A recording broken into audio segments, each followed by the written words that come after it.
Hey, this is Ciderhelm and welcome back to Tactical Teamwork.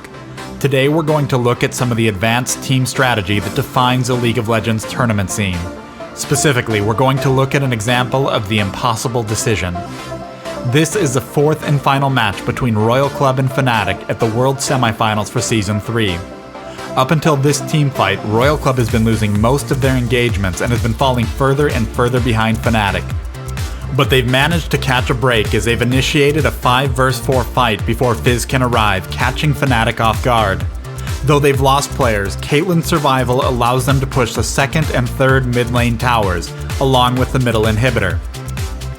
When an inhibitor is destroyed, it does more than cause super minions to spawn in that lane. It also causes new allied minions in all 3 lanes to gain additional stats, which in turn causes the other lanes to start pushing. Even though they were behind, when Royal Club knocked out this inhibitor, they knew they could use it to begin setting up an endgame. As minion waves begin pushing both top lane and bottom lane, Royal Club dances around Baron, drawing Fnatic's attention. Meanwhile, Shen has gone bottom to begin pushing. His ultimate is available so he can rejoin his team at any point if a teamfight breaks out. Fizz has moved towards bottom lane, trying to maintain a position where he can move back towards his team if a teamfight breaks out, or engage Shen if necessary. But Royal Club has this area warded, giving them complete vision as Fizz dances between the lanes. Royal Club engages Baron, but they're not doing this because they want to take Baron, and it's not simply about baiting a teamfight at Baron. Royal Club wants Fnatic to know where they are, and they've been allowing Fnatic's wards to stay active about 10 seconds longer than they need to. Their goal is to force Fizz to rejoin his team. In chess terms, Fnatic has been put in a 3-way fork, a situation where 3 objectives are being threatened at one time. If Fizz engages bottom and Shen rejoins his team, Royal Club can either force Baron or engage a teamfight against Fnatic, just as they did successfully several minutes ago. And even if Fizz stops Shen from rejoining his team, the lack of his damage and mobility in a teamfight gives Royal Club an edge, as it leaves few options for Fnatic to deal with Caitlyn's long range. If Fizz rejoins his team, Shen pushes up to Fnatic's base. If this happens, Royal Club can buy time for Shen by disengaging, and when a teamfight does break out, Shen can show up with his ultimate anyway. On top of all this, no one from Fnatic can move to handle the minions pushing top lane because it will leave them short-handed for the other threats. There is no good option.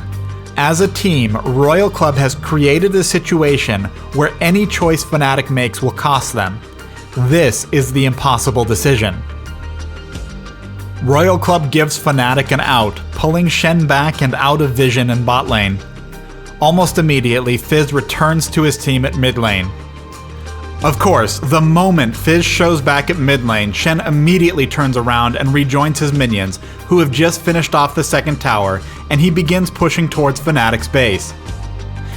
As Fizz returns to bot lane, the minions at top are about to take down the second top tower, and Shen has a large wave pushing the final bot lane tower. Unfortunately, Royal Club has lost vision and they want to prevent Fnatic from stopping these pushes. As they engage on Baron again, they will once again leave a ward alive to keep Fnatic's attention. A fight breaks out and it goes somewhat predictably. Without the threat of Fizz, Royal is comfortable staying engaged even at relatively low health, and a good ace in the hole kill on Varus allows Caitlyn to zone and stall Fnatic while her team takes Baron. Meanwhile, Fizz has finally engaged on Shen, chasing him down lane and eventually killing him. Unfortunately, during this chase, Royal Club's minions are still hammering away on the final bot lane tower, bringing it down just before Fizz can respond to it. With Baron down, Royal Club recalls and regroups, taking out Dragon while Fnatic must clear the waves on their side of the map. Baron buffed and caught up in items, they now move in to take down the naked inhibitor at bottom lane. After a brief standoff, a teamfight breaks out and Fnatic's Leona is quickly burst down, allowing an opening to destroy the inhibitor.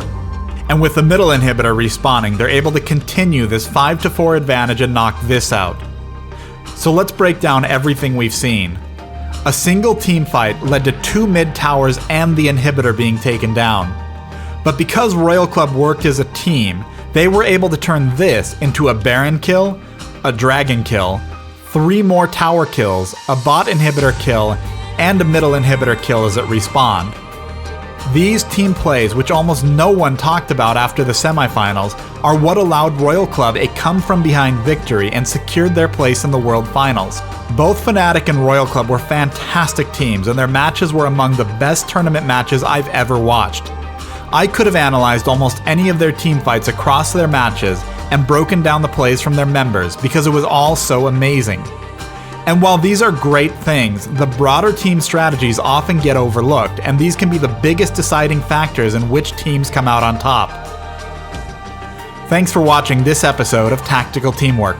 I hope you've enjoyed this in-depth look at the big team plays in the final match between Fnatic and Royal Club.